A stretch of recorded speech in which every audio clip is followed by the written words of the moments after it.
واستغفر لهم وشاورهم في الأمر فإذا عزمت فتوكل على الله إن الله يحب المتوكلين. صدق الله العظيم. صلى الله على سيدنا محمد وعلى آله وصحبه أجمعين. Musi dan puasa sinau bagi Fauzia, rekan-rekan yang saya muliakan. Alhamdulillah kesempatan singkat ini saya beri penghormatan, walaupun saya tahu ada di kalangan yang hadir itu lebih berupayaan menyampaikan nasihat tazkirah. Rakaat pertama saya sengaja pilih dari surah Al-Kahfi karena dia merujuk kepada peranan generasi muda, di mana Allah menegaskan keupayaan perubahan itu yang dicetuskan oleh kalangan muda. Yang ini saya akan sentuh kemudian. Tetapi dalam rakaat kedua saya sengaja bawa kalau asbabun nuzul, sebab turun Quran. Ulama tafsir, mufassir mengaitkan dengan peristiwa perang Uhud. Peristiwa perang Uhud itu di mana serangan paling keras yang Rasulullah SAW hadapi. Rasulullah hilang benteng pertahanan kerana setelah menang round pertama dari Bukit Uhud, beberapa sahabat dan penyokong-penyokong pada masa itu lalu terjun ke bawah untuk mencari mendapat ghanimah atau rampasan perang. Rasulullah tidak terkawal, melainkan dengan sahabat-sahabat dekat, termasuk Abu Siddiq bersama saya. Dan dalam keadaan itu, Khalid bin Walid yang masa itu masih belum Islam, naik dari lereng bukit, dari belakang Bukit Uhud, dan menyerang Rasulullah. Luka pipinya, patah giginya. Kalau dalam perang Uhud itu paling parah. Kalau dari kecederaan sebelum bertapak di Madinah atau di Taif, itu luka belakangnya kerana dibaling najis dan batu. Jadi tradisi baling batu itu bukan bau. Dan tradisi jahiliah dulu pun ada. Mudah-mudahan tradisi jahiliah itu boleh kita elak dan hapuskan di Malaysia. Ayat itu berbunyi setelah berlaku peristiwa ini, ya, pengajaran bagaimana dalam perjuangan itu memerlukan adab jamaahnya pada pimpinan, disiplinnya, dan latihan akidah, akhlak, syakhsiyah dan ilmu, supaya bukan saja pimpinan tetapi penyokong juga istiqamah dalam perjuangan.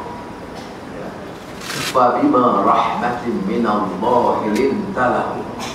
Kalau tidaklah kerana rahmat Allah kepada kamu, kita kasih sayang Allah SWT ini tidak terkira. Salah seorang ulama besar di Makkahul Mukarramah, keturunan daripada Sayyidina Hasan, sahabat daripada Rasulullah SAW, namanya Syekh Ahmad Alawi Maliki Hasan Muhammad Maliki Hasan. Dia pulang ke rahmatullah masa dia meninggal tahun awal sekitar 2004 itu, juta orang salat di Mekah jenazahnya. Anak dia nama Ahmad bin Muhammad Alawi Maliki Hasan. Semalam saya diberi cuti di Istana Anggap hingga Sungai Buloh. Ayahnya marhum Syekh Muhammad minta jumpa ayah saya, mendoakan dan bagi selamat hijau dia. Jadi bila dia meninggal, pulang rahmatullah, saya pun keluar Mekah. Saya cari anak saya di Mekah. Saya kalau program di Mekah ni tak ada masuk TV3 karena, tetapi Dan saya selalunya potong, tak ada program-program. Sebab masjid saya sibuk. Jadi saya dengan Azizah kalau buat umrah itu, kita tak campur langsung bab kerja, bab dunia. Melainkan kadang-kadang kawan-kawan Syekh Arab minta ada majlis muhadarah lepas Isya dan sebagainya. Cuma tapi satu program saya tak pernah lepas, termasuklah paling akhir masa umrah bulan Ramadan. Saya memang berkunjung kepada Syekh Ahmad Muhammad Alawi Maliki Hasan. Dia ada kaitan dengan ayat yang saya baca tadi, rahmat. Karena bila baca buku kitab dia, anak dia kata, dia ayah dia pesan ibu ni apa? Dia kata kita dakwah, kita berjuang, kita dalam politik, kita sebagai ibu bapa, kita sebagai guru, kita sebagai pekebun, kita sebagai pekerja biasa, mesti dalam usaha kita berjuang atau dakwah jangan lari daripada rahmat. Dia bagi ayat ini, dia sebut juga bahawa kerasulan, tugas rasul itu adalah juga rahmatan lil alamin. Wa ma arsalnaka illa rahmatan lil alamin. Ya. Tadi ayat tadi, kalau tidak kerana rahmat Allah, kita sesat. Itu pertama. Yang kedua, tugas kerasulan itu rahmat. Yang ketiga, hadis Nabi Muhammad SAW yang diulang oleh Syekh ni. Syekh ni kata, selain daripada asas akidah akhlak Quran, nenek dia yang menjadi ulama besar Mekah itu, pesan dia setelah kamu hafiz, dia hafiz umur 7 tahun, dia hafaz mutawatir, rumusan hadis itu umur 9 tahun. Itu jarang untuk orang boleh mampu buat. Quran ramai yang hafal, ya? Tapi kumpulan hadis tak ramai yang boleh hafal. Tetapi yang ditekankan ialah hadis irhamu man fil ard yarhamkum man fis sama. Itu daripada rahmat ni tadi. Ingat, pertama Quran, kalau tidak rahmat Tuhan kita sesat. Kedua, Quran, Rasul itu ditugaskan untuk memberikan rahmat kepada segala alam. Dan ketiga, tunjuklah dalam dakwah kita, dalam kerja kita sebagai imam ke, dakwah ke, guru ke, orang politik ke, mesti dengan kesedaran untuk memberikan kasih sayang. Irhamu man fil ard, tunjuk kasih sayang kepada yang di bumi. Maknanya muslim, manusia, bukan Islam termasuk. Ketiga, binatang dan haiwan. Maknanya jangan bunuh, jangan cedera, melainkan haiwan yang mudarat kepada kehidupan dan keselamatan kamu. Yang keempat, pohon-pohon, jangan tebang balak saji, jangan ambil tanah orang. Kalau nak ambil alih tanah setinggal pun kena fikir berapa puluh tahun ni dulu. Jangan pakai rampas dan bagi ikut kepentingan golongan pemodal. Semua itu kerana kasih sayang. Ingat, kalau Islam lebih lihat orang yang meneroka tanah, tak kira tanah siapa, kalau dah 10 tahun itu kena iktiraf hak dia. Kalau Islam tipu ada kira-kira kan. Irhamu man fil ard, maknanya kamu tunjuk kasih sayang di bumi, malah di bumi itu sendiri kamu tak boleh musnahkan. Yarhamkum man fis sama. Kalau ini berlaku, yang di langit akan mencurahkan kasih sayang kepada kamu. Yang itu susah lagi tak? Dan dapat malaikat di langit curahkan kasih sayang dan rahmat kepada kamu. Jadi sebab itu saya mulakan tadi dengan rakaat kedua baca ayat ini, karena ada hubungan rahmat. Pasal apa kita imam memimpin dan pastikan dia baca sebaik mungkin, untuk karena bukannya nak betulkan, tapi nak menjaga supaya jamaah itu mendapat rahmat. Mengapa ustaz kita memberi pengajaran supaya akidah kita dibetulkan? Kerana kalau akidah tak dibetulkan, kita sesat, mana kita ada kasih sayang. Mengapa ibu bapa ya, kadang tegur, mendidik, sedaya upaya kasih sayang kepada anak-anak, membantu pendidikannya, makannya, pakaian ke anak, kasih sayang. Mengapa kita harus pilih pemimpin yang prihatin, peduli tentang masalah dan derita rakyat? Karena pikirannya. Mengapa kita tolak penyelewengan, angkuh, mutakabbir, rasuah? Kerana ia merampas harta rakyat yang bertentangan dengan semangat rahmat. Maka kalau semangat rahmat itu ada, mustahil kita akan boleh robohkan rumah orang semudah-mudah. Kalau kerana rahmat itu, mustahil kita boleh curi harta negeri yang sepatutnya dipulang kepada rakyat. Kalau kerana kasih sayang kita, tak mungkin kita ambil duit penternak lembu untuk memperkayakan keluarga menteri. Sebagai contoh, ya, ini yang disebut irhamu man fil ardh. Contoh. Tetapi kalau kita bawa asbabun nuzul ayat yang saya bacakan tadi, fabima rahmatin minallahi lintalahu, kerana orang dapat silap ni, ya, kerana nak rebut harta bukan satu perang, dia tinggal Rasulullah. Maknanya ada ustaz upaya saya, dia kata, Anwar, sejarah cerita lompat pertama itu boleh sokong, dia tengok harta perang, zoom, terlompat jauh. Dah ada sejarah lompat dalam ini.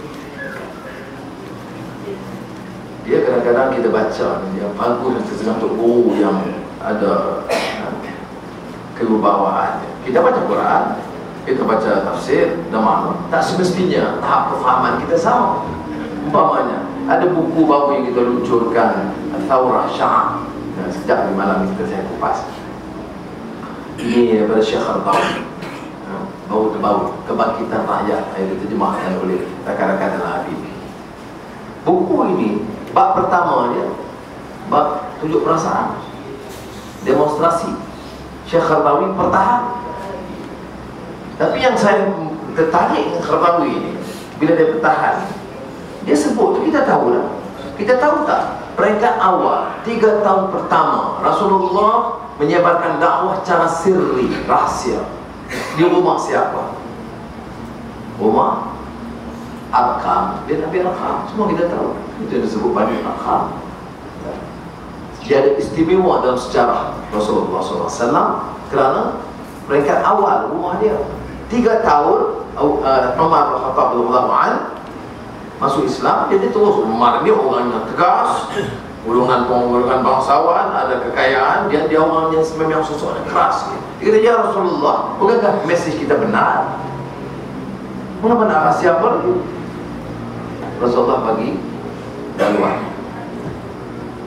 Maka dia buat kumpulan, 2 kumpulan dengan Sayyidina Hamzah, bapa saudara Rasulullah SAW. Ini 2 barisan, bukan barisan nasional, barisan Islam. Dan dua kumpulan ini, itu dia kemudian buat kumpulan dan berlalu ke Masjidil Haram dengan lafaz la ilaha illallah, la ilaha illallah, jalan menuju Ka'bah. Istihad. Orang Quraisy, kafir Quraisy masa melihat pada masa itu, kata, ini masalah kita dah. Dah kita hadapi masalah dengan Rasulullah. Ini mari pula orang pandai dan berpengaruh dan kuat dan sokong Rasulullah. Ini petanda buruk bagi kita, kata orang Quraisy. Maka apa jawab kupasan Syekh Khardawi? Maka dengan demikian ternyatalah bahawa di bawah pimpinan Umar dan Hamzah, tunjuk perasaan atau demonstrasi pertama kali dalam sejarah Islam. Puan ada Ustaz, no, kita dah. Nah, itu pula saya hanya kutip dari buku terakhir kupasan Syekh Khardawi. Ada yang bezanya apa? Bukan tunjuk perasaan, tak boleh diharamkan. Bezanya itu tujuannya. Kalau tujuannya itu bersihkan pilihan raya daripada kekotoran penipuan, dibolehkan. Tolak rasuah, dibolehkan. Jaga kepentingan orang yang dikatakan setinggal-setinggal. Apa 30 tahun, 40 tahun bukan setinggal. Itu tak cuma bukan tanah mereka yang patut pampasan dan lulusan sebaik itu dibolehkan. Tolak rasuah dibolehkan, tolak sistem yang zalim dibolehkan. Alasannya apa? Syekh Khantawi sebut dalam kitabnya. Dalam kitabnya disebut dalam Thawrah Sya'ab, wa ta'awanu 'alal birri wat taqwa wa la ta'awanu 'alal 'ithmi wal 'udwan. Menolonglah kamu dalam soal kebaikan dan ketakwaan kepada Allah Taala. Itu disuruh. Buat baik, ya. Pertahankan hak, ya.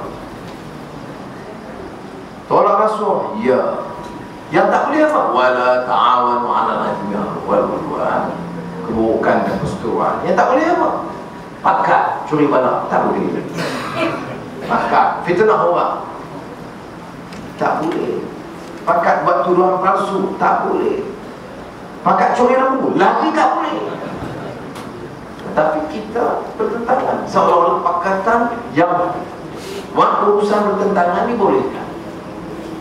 Ini dikupas dalam bab pertama Syekh, buku yang terbaru diluncurkan. Balik pada ayat yang bacakan tadi, bima rahmatin min Allah limtalahu, rahmat Allah. Kita ni semua terima rahmat. Kesilapan kita bagi ruang untuk perbaiki, untuk taubat, untuk minta ampun, istighfar setelah tiap salat. Karena kalau tidak kerana rahmat Allah, kita akan sesat selama-lamanya. Walaupun lafazul ridha dan fadlu min hawlik, maka boleh kita maafkan. Fa'fu anhum. Ada orang kata, mana Rasulullah dibagi tahu diperintah oleh Allah, maafkanlah mereka. Kalau orang betul ikhlas, boleh. Tapi maafkan ini disambung wastaghfir lahum, fa'fu anhum wastaghfir lahum. Maaf sekali rasuah, diambil kali kedua. Maaf sekali dia fitnah kita, dibuat ulang kali kedua, tak boleh. Dia maaf ini fa'fu anhum wastaghfir lahum, maknanya dia minta ampun kepada Allah Taala. Macam tak buat dah. Dia pukul kita sekali, kita maafkan. Dia pukul kali kedua. Itu sebab itu ayat fa'fu anhum wastaghfir lahum. Jadi sebab itu bagi kita dalam perjuangan ini, saya katakan tadi, ya, menerima keampunan Allah Subhanahu dan rahmat, supaya kita kembali kepada real lurus dalam perjuangan ini. Ingat selalu untuk buku, kalau dalam perjuangan selalu ingatkan kita ayat walladzina jahadu fina lanahdiyannahum subulana wa innallaha lama'al muhsinin. Maknanya kembali kepada perjuangan, seruan kepada jalan Allah. Kerana orang itu sahaja yang digolongkan sebagai muhsinin. Kalau tidak, tak mungkin. Jadi silap ada, kekeliruan ada, tapi itu kekal kekeliruan dan kesilapan tidak boleh. Ada sosial dan tazkirah yang saya dengar, dia kata, setengah orang dia kata, bukan, saya dah lama dah dalam real perjuangan ini, ya, untuk Melayu, untuk Islam, tak ada cara lain dah. Dulu, sekarang, selama-lamanya, itu dia cara dia. Baik, dia bagi bandingkan orang dekat, kita dekat Kuantan ni tak ada orang berburu, tapi orang asal kampung ni tahu kan, ramai juga daripada selesai berburu kicap. Apa dia syarat dia? Dia ada syarat dia. Petua dia, ada petua dia. Jalan dia, misalnya ada orang yang peti jalan ni, nak pergi ke mana. Kemudian bila sampai dapat lihat tapak hijau tu, dia ikutlah. Siang sampai petang, sampai malam, mesti ikut istiqamah. Maknanya dia ikut real ni daripada dulu sampai sekarang. Dia ikut. Memang yakin, memang dia yakin. Ini memang tu, tengok memang tak buat apa. Baik. Sampai perempuan yang pegang hijab bagi hutang. Sebab orang yang membawa tahu tapak hijau ke hutan tu, dia tak lari jauh. Kau nampak maksud lebih kurang tu ya? Oh, pandai. Saya tahu pandai pun. Tapi share kita. Dia nampak lebih kurang sama. Jadi, dah sampai di hutan, yang pemandu ni kata, ish, tak boleh nampak ni. Kita dah nampak dan lain. Kita kena tukar haluan kita. Kalau nak cari yang benar, nak cari kijang mana ni. Kau dia jawab, tak. Saya dulu, sekarang, selama-lamanya saya kekal. Ini dah bagi hutan. Ini istiqamah ni ada tempat. Dia ada terbukti dalam hidup ni. Rasuahnya, penyelewengannya, penipuannya, kerosakan pada umat. Begitu banyak. Aku tak kira. Sekali berjuang, terus berjuang. Biar genggam api. Banyak dia. Sampai jadi parah. Tak kena. Sebab dah terbukti dia dah bawa pada sebelah begudak. Jadi sebab itu Tuk Syed dia kata boleh dipakai tukar, tak ada salahnya pun. Orang tanya kamu dulu ni, ya saya ikhtiar, saya pun masyawirhum fil amr fa iza azamta fatawakkal ala Allah, ikhtiar, dan saya yakin dan saya buat sebaik mungkin. Tapi nampak begudak ni aku kena tukar. Tak boleh, saudara. Kita kekal dengan perjuangan. Tak boleh. Ada jawab boleh tak? Ini ikut Datuk Seri lah. Lawan, tetap lawan. Tak lawan, kena tak boleh hutan. Sebab itu kata Syekh ni, bila kita tengok jelas, maka dia mesti betul kan? Sebab itu realnya itu, real mestilah real yang benar. Kita mencari, kita buat. Tak salah, orang tak disalahkan. Kerana kita tengok betul ada alasannya. Sebab kalau dulu dapat asas, kita tengok bahkan pemimpin-pemimpin PAS, ulama-ulama PAS dulu semua dalam mereka itu juga dulu asasnya. Tetapi bila mereka lihat, mereka pilih nak betulkan. Jadi sebab itu dalam memaafkan, memohon istighfar kepada Allah Ta'ala, mestilah realnya betul. Jangan umpamanya pertahankan. Ada orang saya kadang heran juga, kalau hal itu khilaf, boleh tak? Oh keliru, tak apa betul. Tak apa. Kita boleh beda pendapat. Saya tak ada masalah. Tak apa jelas. Ini masalah. Kamu kata wang hilang, kes George Ken pun tak faham tanah dia tak apa. Tapi kes menjadi kes lembu. Jelas dia terang. Dah aku tak peduli. Real tu juga. Aku pertahan juga. Pertahan apa? Ini yang jadi masalah pada kita. Mana tak? Yang ini Syekh Al-Rawi sebut golongan muta'assibi. Ini yang fanatik. Bukan kita orang fanatik Islam pasal dia ada janggut, dia fanatik, pakai serban fanatik. Ya, itu fanatik tidak memudaratkan. Dia fanatik, dia tahu. Ada kalau Pakistan, saya solat di masjid yang agak luar bandar lah. Saya masih ingat bawa tu pedal lempar, ya, dia lempar kita bawa tu, dia piak, campak. Kerana bagi dia faham, dia mesti. Tapi tak ada nak memudaratkan orang. Tapi kalau dia istiqamah di jalan, memburu, pelanu kaki jam, nak bertahan juga walaupun nampak bagi hutan, berat. Nah sebab tu kita kata istiqamah ini kepada perjuangan yang benar. Saya baca tadi ayat yang awal. Dan ayat ini disebut fa'fu anhu, memaafkan dia. Ya, kita ada kelemahan.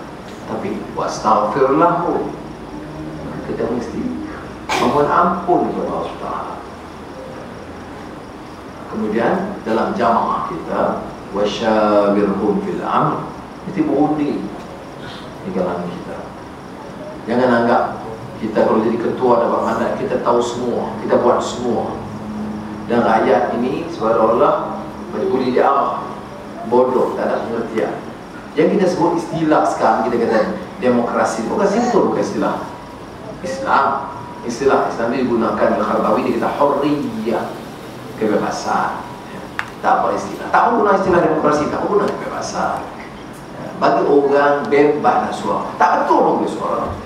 Siapa yang tak ditanya kepada Rasulullah yang Rasulullah langsung? Bukan Rasulullah berdakwah. Ada orang tanya, dia kata saya semua saya boleh. Minum arak saya boleh berhenti, judi saya boleh, tapi tak. Perempuan zina saya tak boleh. Boleh tanya Rasulullah, boleh kita tanya Ustaz lempang tu. Kata anak muda umur 20-an, dia kata Ustaz, anak ni semua boleh lah Ustaz, tapi perempuan tak upaya Ustaz, boleh lah. Tapi Rasulullah ditanya dan Rasulullah jawab itu dengan penuh hikmah. Itu luar biasa. Kalau dia tahu orang tanya, bukan jangan ada tanya jahat. Tanya akhlak. Saya masih ingat, saya masih budak-budak sebelum saya jawab ni. Saya mengaji di Beli College. Dan tadi saya adu, nak tahu. Ustaz. Jadi saya Ustaz, lepas tu saya dah bosan, saya minta maaf kepada Ustaz tu pun. Dia kata, maka minuman yang memabukkan itu adalah haram. Ya, Beli College tau. Dia tanya Ustaz, minum yang memabukkan? Ya. Kalau minum tak mabuk, dia tak haram. Sebab apa? Kalau kita minum mabuk. Tapi kalau Ustaz, kalau kita minum sikit garam kita tak mabuk, macam mana Ustaz? Kamu nak tapio ke jadi? Ya. Jadi kita jadi sepatutnya diajar untuk terangkan, ya. Terangkan sebab orang tu dia nak menimba ilmu. Yang sebenarnya bukan saya, kawan saya duduk saya ceritakan, saya pertahan dia. Saya pertahan, tapi dia tanya, ya. Maknanya bukan minum, kan sumber minum memabukkan walaupun kita tak mabuk. Kita jawab sekarang, tapi tak ada jawabnya dulu. Tapi jangan tengok cara Rasulullah. Ud'u ila sabili rabbika bil hikmah wal mau'azatil hasanah wajadilhum billati hiya ahsan. Dakwah Rasulullah. Sebab itu seruan bil hikmah. Kemah ni dengan bijaksana. Tengok orang tu nampak ikhlas. Dia nak tahu. Memang dia berhenti ada semua hak tu tak boleh. Rasulullah jawab, wanita bagi kita ni siapa? Ibu kita. Siapa lagi? Isteri kita. Siapa lagi? Kakak kita. Siapa lagi? Adik kita. Siapa lagi? Anak kita. Kalau macam itu, bagaimana kamu boleh terfikir nak lakukan kepada wanita? Padahal mereka itu ibu atau anak atau adik itu kakak atau isteri. Cara dia psikologi, psikologi itu bukan hukum. Ini Rasulullah guna psikologi, menyentuh bangil dia, perasaan dia. Berhukum jelas haram, tapi tidak jelaskan hukum, dijelaskan hikmah supaya dapat menarik perhatian, menyentuh hati atau dhamir, conscience anak muda ini. Ingat juga peristiwa di mana Rasulullah SAW salat, dia tengok ada pergaduhan. Sayyidina Umar dah bulus perang, dah pedang. Nah, apa kesnya? Kita orang Arab Badawi ni punya tak ada tahu adab, pergi kencing di luar masjid. Rasulullah kata, suruh dia bersihkan, beritahu dia tak boleh. Dia Arab Badawi, ya. Mana ada tempat kencing khas, itu pun budaya dia begitu rupa. Cara ada sahabat yang kurang sahabat, tapi dia tengok maksud orang, karena yang melakukan itu hanya betul-betul jahil agama. Sebab itu saya sengaja kupas ini supaya kita istiqamah membawa mesej yang baik itu tidak semestinya mudah, tetapi kita kena yakin. Apatah lagi kerana suasana di dunia ini begitu. Saya saja juga contoh buku atau kitab Thawrah Syam Syekh Al-Bawi, Kebangkitan Rakyat ini, kerana dia menulis perkembangan terbaru dunia Arab, bahawa terutamanya anak muda boleh bangkit begitu rupa. Dia sedar. Bapa-bapa dia dulu sedar tapi ketik, tak sungguh-sungguh. Atau kalau dia perkara tekanan begitu kuat, tapi timbul kesedaran baru anak muda ini dengan teknologi, dengan media, dengan social networking, dengan Twitter, Facebook baru ni, dia tambah kekuatan itu. Jadi dia kata, apa dia? Peristiwa Ini yang disebut kebangkitan rakyat. Kebangkitan rakyat, Thawrah Syam. Sebab itu tadi saya mula dalam tahap pertama baca ayat Al-Quran surah Al-Kahfi yang merujuk kepada kehebatan, kekuatan, uniqueness of the youth, anak-anak muda. Allah sebut dalam Al-Quran, nahnu nakhussu 'alaika naba'ahum bil haqq. Akan aku ceritakan kisah yang sebenar. Apa dia? Innahum fityatun amanu bi rabbihim wa zidnahum. Anak muda beriman dan Allah tambah petunjuk kepada mereka. Anak muda yang macam mana? Anak muda ini warabatna ala qulubi, terpahat di hati mereka. Apa yang terpahat? Faqal, kata mereka, Rabbuna Rabbus samawati wal ardh. Tuhan yang menjadikan langit dan bumi. Apa peristiwa? Sistem syaitan, pemerintahan yang zalim, ganas, hukum dengan maksiat, dengan penindasan di sekitarnya. Tapi dia beriman, dia tidak mau bersekongkol dengan kezaliman, dengan rasuah, dengan penyelewengan. Allah selamatkan mereka di gua Kahfi, dan kerana mereka itu beriman. Ini yang dikatakan youth idealism yang bersandarkan kepada keyakinan. Dan karena keyakinan, Allah menyelamatkan mereka. Jadi sebab itu kita harap mudah-mudahan kita perkuatkan. Pun kita tak tahu bersalah, kita tahu. Yang kurangnya ialah hasrat kita untuk menuntut perubahan sebaik mungkin.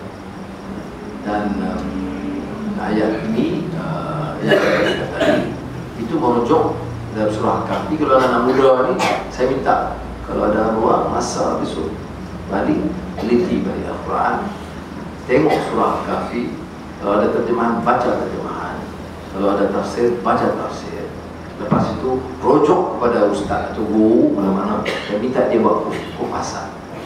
Panggil kawan-kawan, diskusi, kita Anwar cadangkan supaya kupas mengenai ayat-ayat mengenai perjuangan anak-anak muda dalam surah Al-Kahfi. Minta ustaz tafsir. Itu bau menghidupkan tradisi budaya. Kalau tidak, kita hidupkan tradisi budaya TV3 dah. Maknanya walaupun kita ada anak muda, dia nak lagu sikit, apa masalah. Saya tak ada masalah, saya bukan nak kupas waktu ya. Tapi saya nak beritahu real asas kita, fundamental itu yang kita lari. Jadi kalau kita tidak tunggu, kita tidak akan beli. Jadi maknanya kalau ada satu mau surah Kahfi ataupun peristiwa yang satu lagi, perang Uhud yang saya sebut tadi, ada dua. Satu perang Uhud yang fabima rahmatin Allah lintalahum, satu lagi surah Kahfi tentang perjuangan anak muda. Jadi dua maudhu ini kita baca dan kita kupasan daripada Ustaz yang lebih arif, lebih alim daripada saya, yang boleh bantu merujuk tadi dengan cerita itu cukup menarik menjadi asas ya. Sekali lagi saya ucap terima kasih. Saya ada dua program lagi. Satu perjumpaan, selepas ini saya minta izin untuk terus ke bas. Setakat ini di Pahang belum ada lacat bau atau batu bau. Tapi kalau ada sekalipun, kita mesti ingat lebih parah lagi perjuangan Rasulullah SAW dari awal. Kena balik apa? Batu.